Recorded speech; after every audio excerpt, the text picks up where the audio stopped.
부처님의 지혜로운 가르침이 여러분의 일상에도 평화와 깨달음을 가져다 주기를 바라면서 사람에게 너무 잘해주어 복이 떠난다고 느끼셨던 분들, 이제는 지혜로운 자비의 길을 찾으셨기를 희망하며 이 글을 올립니다.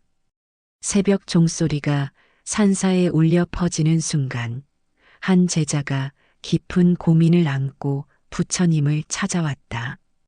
그의 얼굴에는 선한 마음씨가 가져다 준 상처가 고스란히 드러나 있었다. 차가운 새벽 공기가 뺨을 스치는 가운데 그는 부처님께 간절히 물었다. 부처님, 저는 평생 남을 도우며 살아왔습니다. 어려운 이웃에게 손을 내밀고 힘든 친구들을 도와주었습니다. 그런데 왜 제게는 점점 더 어려운 일들만 생기는 것입니까? 사람들은 저를 당연하게 여기고 제 마음은 날로 메말라 갑니다. 부처님께서는 그 연꽃을 가리키시며 말씀하셨다. 저 연꽃을 보아라. 물 위로 너무 높이 솟아오른 꽃은 바람에 쉽게 꺾이느니라. 진정한 연꽃은 물과 적당한 거리를 유지하며 아름답게 피어나느니라. 제자는 고개를 끄덕이며 더 깊은 의미를 알고 싶어 했다. 그의 눈빛에는 진실에 대한 간절한 갈망이 담겨 있었다. 부처님께서는 제자의 마음을 읽으시고는 천천히 설명을 시작하셨다. 내가 묻는 것은 자비와 지혜의 균형에 관한 것이니라. 사람에게 너무 잘해주어 복이 떠난다는 것은 단순히 손해를 본다는 뜻이 아니라 진정한 도움과 맹목적인 베풀 사이의 차이를 모르기 때문이니라. 아침 햇살이 차츰 강해지면서 두 사람의 대화는 더욱 깊어져 갔다. 제자는 자신의 경험을 하나씩 털어놓기 시작했다. 빌려준 돈을 돌려받지 못한 이야기, 도움을 준 사람들로부터 받은 배신, 그리고 점점 줄어드는 자신의 에너지와 재물에 대한 걱정들을 말이다. 부처님께서는 제자의 이야기를 조용히 들으시며 때때로 고개를 끄덕이셨다. 그리고는 다시 연못을 바라보시며 말씀하셨다. 진정한 자비는 맹목적인 베풀미 아니라 지혜로운 나눔이니라. 오늘 우리가 함께 살펴볼 것은 어떻게 선한 마음을 지키면서도 진정한 복을 쌓아갈 수 있는가에 대한 것이니라. 잠시 이 이야기가 여러분의 마음에도 와닿고 있다면 댓글로 자비와 지혜라고 적어주세요. 우리 모두가 진정한 자비의 의미를 함께 찾아가는 여정에 동참해 주시기 바랍니다. 부처님께서는 잠시 침묵하시며 제자의 마음이 준비되기를 기다리셨다. 그리고 따뜻한 미소와 함께 본격적인 가르침을 시작하려 하셨다. 부처님께서는 제자와 함께 연못가를 천천히 걸으시며 말씀을 이어가셨다. 연못 주변에는 다양한 식물들이 자라고 있었는데 어떤 것은 무성하게 자라고 있고 어떤 것은 시들어 있었다. 보아라, 저기 무성하게 자란 풀들을 말이다. 그 풀들이 왜 그렇게 자랐는지 아느냐? 제자는 고개를 저으며 궁금한 표정을 지었다. 저 풀들은 햇빛을 독차지하려고 다른 풀들을 밀어내며 자랐느니라. 겉보기에는 무성해 보이지만 뿌리가 얕고 바람에 쉽게 쓰러지느니라. 반면 저기 작지만 단단하게 자란 풀들을 보아라. 그들은 다른 풀들과 조화를 이루며 깊은 뿌리를 내렸느니라. 부처님의 말씀에 제자는 깊이 생각에 잠겼다. 그리고 조심스럽게 물었다. 그렇다면 다른 사람을 돕는 것도 이와 같은 원리가 적용되는 것입니까? 그렇다. 진정한 도움이란 상대방이 스스로 설 수 있도록 돕는 것이니라. 하지만 맹목적인 베풀문 상대방을 의존적으로 만들고 자신의 힘을 소진시키느니라. 부처님께서는 잠시 멈춰 서시며 연못 속의 물고기들을 바라보셨다. 물고기들 중 일부는 연못 표면에서 먹이를 기다리고 있고 일부는 스스로 먹이를 찾아다니고 있었다. 저 물고기들을 보아라. 표면에서 먹이만 기다리는 물고기들은 점점 약해지고 있고 스스로 먹이를 찾는 물고기들은 건강하게 자라고 있느니라. 사람도 마찬가지니라. 제자는 고개를 끄덕이며 자신의 경험을 떠올렸다. 그가 도운 사람들 중 많은 이들이 점점 더 많은 도움을 요구했고 자립하려는 노력을 하지 않았던 것을 말이다. 부처님, 그렇다면 어떻게 구분해야 합니까? 진정한 도움이 필요한 상황과 그렇지 않은 상황을 어떻게 판단해야 합니까? 부처님께서는 미소를 지으시며 근처에 있는 나무를 가리키셨다. 그 나무에는 새 둥지가 있었고 어미 새가 새끼들에게 먹이를 주고 있었다. 저 어미 새를 보아라. 새끼가 어릴 때는 입에 먹이를 넣어주지만 새끼가 자라면 먹이를 둥지 근처에 두어 스스로 먹도록 한다. 그리고 나중에는 둥지 밖으로 내몰아 스스로 날 수 있도록 하느니라. 이것이 진정한 사랑이요. 진정한 도움이니라. 제자는 깊은 깨달음을 얻는 듯 했다. 그러나 여전히 마음 한편에는 의문이 남아 있었다. 부처님, 하지만 사람들은 도움을 거절하면 냉정하다고 하고 도움을 주면 당연하게 여깁니다. 어떻게 해야 할까요? 그것이 바로 지혜가 필요한 부분이니라. 진정한 자비는 때로는 거절하는 용기를 필요로 한다. 아이가 단 것만 먹겠다고 할 때 부모가 채소를 주는 것처럼 말이다. 복이란 무엇인지 아느냐? 많은 사람들이 재물이나 명예를 복이라고 생각하지만 진정한 복은 내면의 평화와 조안이라. 그리고 이 복은 올바른 관계와 올바른 나눔에서 나오느니라. 제자는 점점 더 깊은 이해를 하게 되었다. 그는 자신이 그동안 진정한 도움이 아닌 맹목적인 베풀물 해왔음을 깨달았다. 부처님, 그렇다면 제가 지금까지 쌓아온 복은 모두 헛된 것이었습니까? 아니다. 너의 선한 마음씨는 결코 헛되지 않았다. 다만 그 선함에 지혜를 더해야 할 때가 온 것이니라. 마치 활을 쏠 때 힘만으로는 안 되고 정확한 조준이 필요한 것처럼 말이다. 부처님께서는 하늘을 올려다보시며 구름들의 움직임을 지켜보셨다. 구름들은 일정한 방향으로 흘러가고 있었고 그 움직임에는 자연의 질서가 있었다. 저 구름들을 보아라.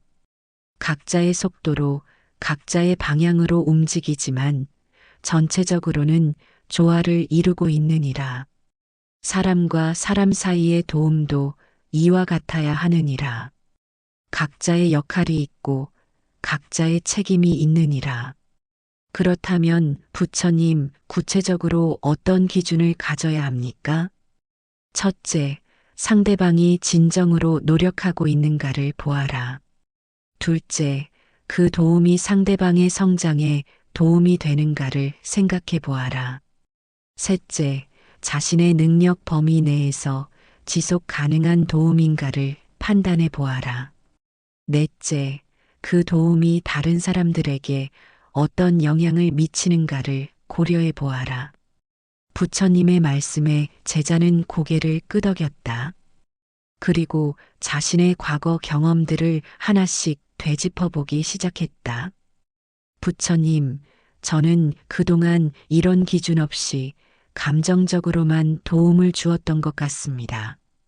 그래서 도움을 받는 사람도 저 자신도 진정한 성장을 하지 못했던 것이군요.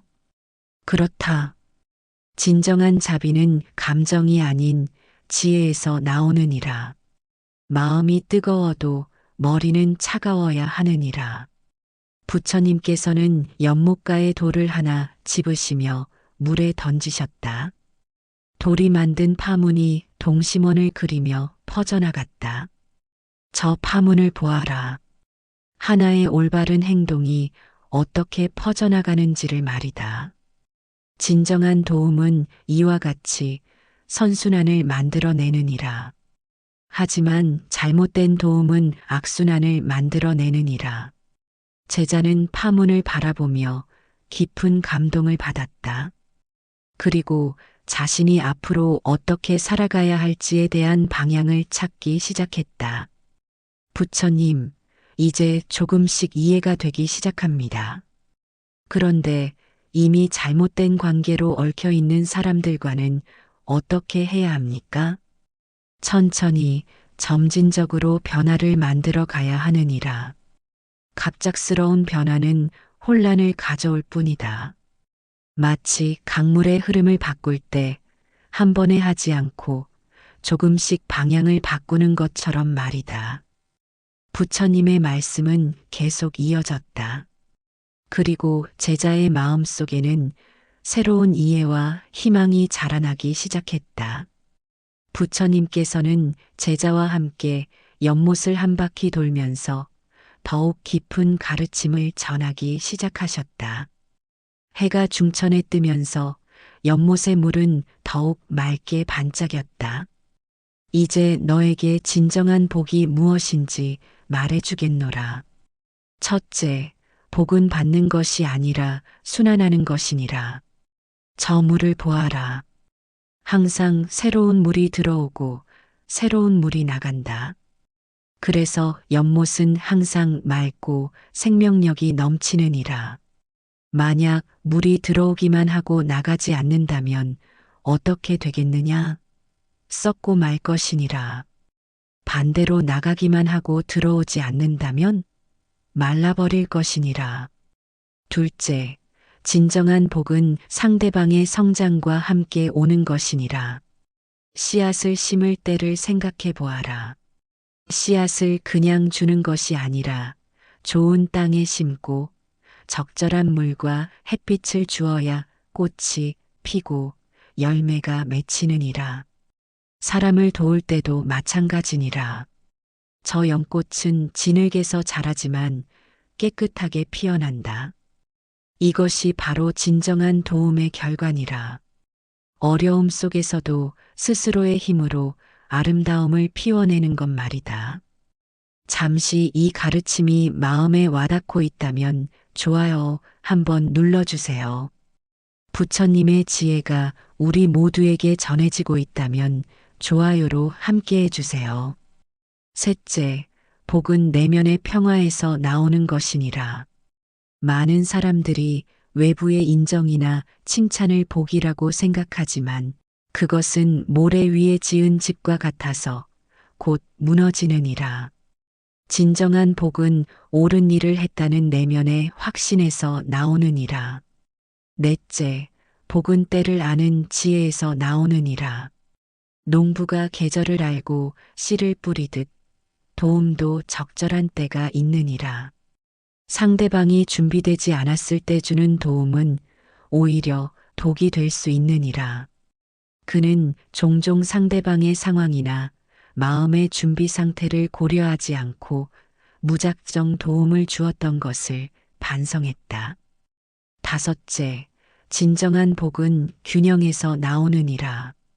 주기만 하거나 받기만 하는 관계는 건강하지 못하니라. 마치 숨을 들이쉬기만 하거나 내쉬기만 할 수 없는 것처럼 말이다. 부처님께서는 자신의 가슴에 손을 얹으시며 호흡의 리듬을 느끼게 하셨다. 여섯째, 복은 경계를 아는 지혜에서 나오느니라. 강물도 둑이 있기에 아름답게 흐르는 것처럼 도움에도 적절한 경계가 필요하니라.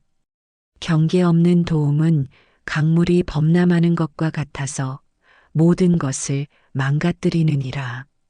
일곱째, 진정한 복은 자기 자신을 돌보는 것에서 시작되느니라.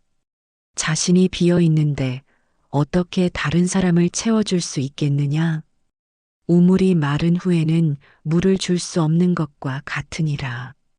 그림자는 빛이 있을 때만 생긴다. 자신 안에 빛이 있어야 다른 사람에게도 빛을 나누어 줄 수 있느니라. 이것이 바로 자기 돌봄의 중요성이니라. 제자는 고개를 끄덕이며 자신이 얼마나 자신을 소홀히 했는지를 깨달았다. 다른 사람들을 도우느라 자신의 몸과 마음, 그리고 경제적 상황까지 돌보지 못했던 것을 말이다. 여덟째, 복은 진실한 마음에서 나오느니라. 겉으로는 도움을 주는 것 같지만 속으로는 인정받고 싶어 하거나 칭찬받고 싶어 한다면 그것은 진정한 복을 가져다 주지 못하느니라. 마치 겉으로만 화려한 꽃이 진짜 향기를 내지 못하는 것과 같으니라. 저 작은 꽃을 보아라. 누가 보든 보지 않든 자신의 향기를 내뿜는다. 이것이 진실한 마음이니라. 아홉째, 진정한 복은 상호 존중에서 나오느니라. 도움을 주는 것이 상대방보다 우월하다는 뜻은 아니니라. 모든 존재는 각각 고유한 가치와 존엄성을 가지고 있느니라. 이를 인정할 때 진정한 도움이 가능하니라. 제자는 이 말씀에 깊이 반성했다. 마지막으로 진정한 복은 지속 가능성에서 나오느니라. 한 번의 큰 도움보다 작지만 지속적인 관심과 지지가 더 큰 복을 가져다 준다. 마치 큰 비보다 이슬이 식물을 더 건강하게 키우는 것과 같으니라. 부처님의 10가지 가르침을 듣고 나서 제자는 완전히 새로운 시각을 갖게 되었다. 그는 자신이 그동안 복이 떠났다고 생각했던 일들이 사실은 진정한 복을 향한 준비 과정이었음을 깨달았다. 부처님, 이제 이해했습니다. 제가 복을 잃었다고 생각했던 것은 사실 잘못된 베풀매의 결과였고, 이제 진정한 복을 쌓아갈 수 있는 지혜를 얻었습니다. 그렇다. 이제 너는 진정한 자비와 지혜의 균형을 이해하기 시작했느니라. 하지만 이해하는 것과 실천하는 것은 다르니라. 이제 구체적으로 어떻게 실천할 것인지 함께 살펴보도록 하자꾸나. 정자 주변에는 각종 꽃들이 피어 있었고 나비들이 자유롭게 날아다니고 있었다. 이제 구체적으로 어떻게 지혜로운 자비를 실천할 것인지 말해주겠노라. 첫 번째 실천법은 도움의 목적을 명확히 하기니라. 저 나비를 보아라. 꿀을 빨기 위해 꽃을 찾지만 동시에 꽃가루를 옮겨주어 꽃이 열매를 맺도록 돕는다. 이것이 바로 상호 이익이 되는 관계니라. 도움을 줄 때도 내가 왜 이 사람을 돕는가? 이 도움이 정말로 그 사람의 성장에 도움이 되는가? 를 분명히 해야 하느니라. 제자는 메모하듯 마음속으로 되새겼다. 구체적으로는 도움을 주기 전에 3가지를 자문해 보아라. 첫째, 이 사람이 정말로 노력하고 있는가? 둘째, 내 도움이 이 사람의 의존성을 키우지는 않는가? 셋째, 이 도움이 장기적으로 이 사람에게 도움이 되는가? 두 번째 실천법은 단계적 도움 주기니라. 대나무를 보아라. 한 번에 하늘 높이 자라는 것이 아니라 마디마디 차근차근 자라나느니라. 도움도 이와 같아야 하느니라. 처음에는 직접적인 도움을 주되 점차 간접적인 도움으로 그리고 마지막에는 격려와 지지만 하는 것이니라.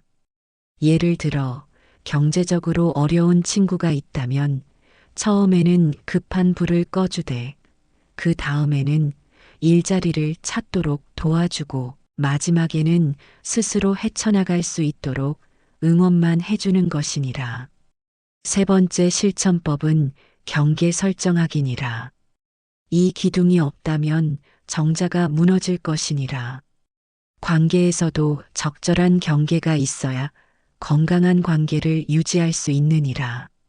나는 여기까지는 도울 수 있지만 여기서부터는 내가 스스로 해야 한다는 선을 분명히 그어야 하느니라. 구체적으로는 시간, 돈, 에너지의 한계를 미리 정해 두어라. 예를 들어, 한 달에 이 정도 금액까지는 도울 수 있다. 일주일에 이 정도 시간까지는 상담해 줄 수 있다와 같이 명확한 기준을 세우는 것이니라. 네 번째 실천법은 자기 돌봄 우선하기니라. 비어있는 항아리로는 다른 그릇에 물을 부을 수 없느니라. 자신이 건강하고 평안해야 다른 사람도 진정으로 도울 수 있는 것이니라. 이것은 이기심이 아니라 지혜니라.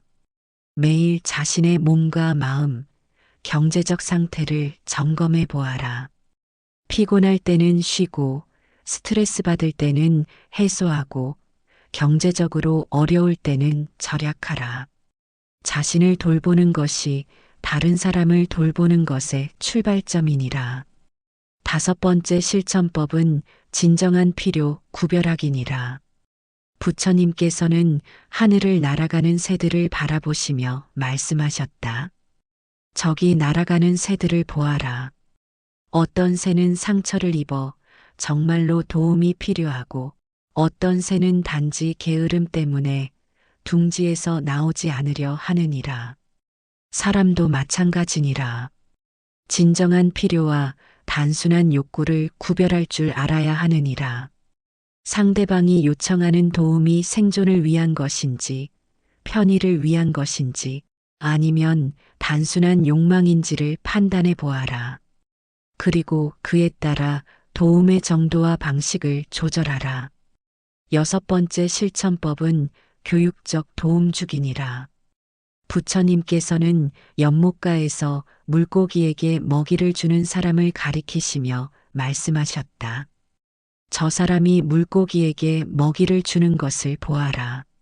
하지만 매일 먹이를 준다면 물고기는 스스로 먹이를 구하는 능력을 잃게 될 것이니라. 대신 물고기가 스스로 먹이를 구할 수 있는 환경을 만들어주는 것이 진정한 도움이니라.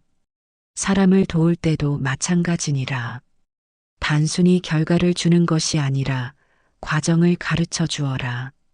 돈을 주는 것이 아니라 돈을 벌 수 있는 방법을 가르쳐 주고 문제를 해결해 주는 것이 아니라 문제를 해결하는 방법을 가르쳐 주어라. 일곱 번째 실천법은 감정과 이성의 균형 맞추기니라. 물이 너무 뜨거우면 화상을 입고 너무 차가우면 얼어버리느니라. 적당한 온도의 물이 생명을 살리느니라. 도움을 줄 때도 감정만으로 하면 맹목적이 되고 이성만으로 하면 냉정해지느니라. 둘의 균형이 필요하니라. 상대방에 대한 연민과 사랑의 마음을 가지되 동시에 냉정한 판단력을 유지하라. 이 사람을 사랑하지만 진정으로 도움이 되는 것이 무엇인가? 를 항상 생각하라. 여덟 번째 실천법은 결과에 대한 집착 버리기니라. 저 꽃잎들을 보아라. 바람이 불면 흩어지지만 그 덕분에 새로운 곳에서 꽃이 필 수 있느니라. 도움을 줄 때도 결과에 집착하지 말라. 상대방이 내 도움을 어떻게 사용하든 고맙게 여기든 그렇지 않든 그것은 상대방의 몫이니라. 도움을 주었으면 놓아버려라. 씨앗을 심었으면 언제 싹이 트는지 어떤 모습으로 자라는지 조급해하지 말고 기다려라. 이것이 진정한 자비니라. 부처님, 이 모든 실천법을 한 번에 다 지키기는 어려울 것 같습니다. 어떻게 해야 할까요? 한 번에 모든 것을 완벽하게 하려고 하지 말라. 마치 아이가 걸음마를 배울 때처럼 한 걸음씩 나아가라. 오늘은 하나만 실천해보고 내일은 또 다른 하나를 더해가라. 완벽함보다는 지속성이 중요하니라. 그리고 실수를 두려워하지 말라. 실수도 배움의 일부니라. 중요한 것은 실수를 통해 성장하는 것이니라. 부처님과 제자는 하루 종일의 대화를 마무리하며 다시 한번 연못을 천천히 걸었다. 보아라, 해가 지고 있지만 내일 다시 떠오를 것이니라. 너의 삶도 마찬가지니라. 과거의 잘못된 베풀므로 인해 어려움을 겪었을지라도 이제부터는 새로운 시작이니라. 제자는 깊은 숨을 들이마시며 자신의 변화를 느꼈다. 마음속에 있던 억울함과 원망이 사라지고 대신 평온함과 희망이 자리 잡기 시작했다. 부처님, 이제 이해했습니다. 복이 떠났다고 생각했던 것들이 사실은 제가 성장할 수 있는 기회였군요. 그리고 진정한 복은 지혜로운 자비를 통해 다시 쌓아갈 수 있는 것이고요. 그렇다. 너는 이제 진정한 보살의 마음을 갖게 되었느니라. 보살은 맹목적으로 베푸는 자가 아니라 지혜롭게 돕는 자니라. 이 연꽃을 기억하라. 진흙에서 자라되 더러워지지 않고 물 위에 피되 물에 젖지 않는다. 너도 세상 속에서 살되 세상에 휘둘리지 말고 사람들을 도우되 그들의 문제에 얽매이지 말라. 부처님의 가르침 덕분에 저는 새로운 삶을 시작할 수 있게 되었습니다. 앞으로는 지혜로운 자비를 실천하며 진정한 복을 쌓아가겠습니다. 기억하라. 진정한 복은 얼마나 많이 주었느냐가 아니라 얼마나 지혜롭게 주었느냐에 달려 있느니라. 그리고 진정한 행복은 다른 사람을 의존적으로 만드는 것이 아니라 독립적으로 만드는 데서 오느니라. 내가 배운 이 지혜를 다른 사람들과도 나누어라. 하지만 강요하지는 말고 물어보는 사람에게만 알려주어라.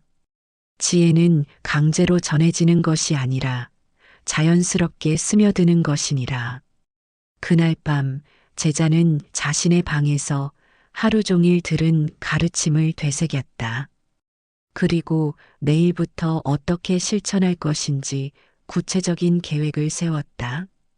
더 이상 맹목적으로 베풀지 않겠다고, 하지만 차갑게 외면하지도 않겠다고 다짐했다.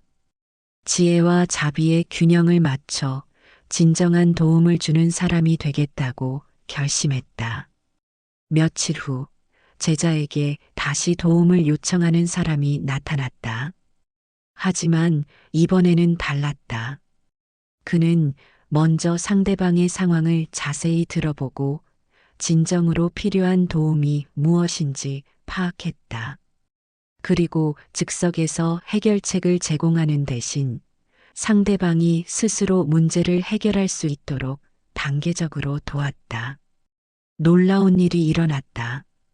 도움을 받은 사람이 며칠 후 직접 찾아와 감사 인사를 하며 이번에는 자신이 다른 사람을 도울 차례라고 말한 것이다.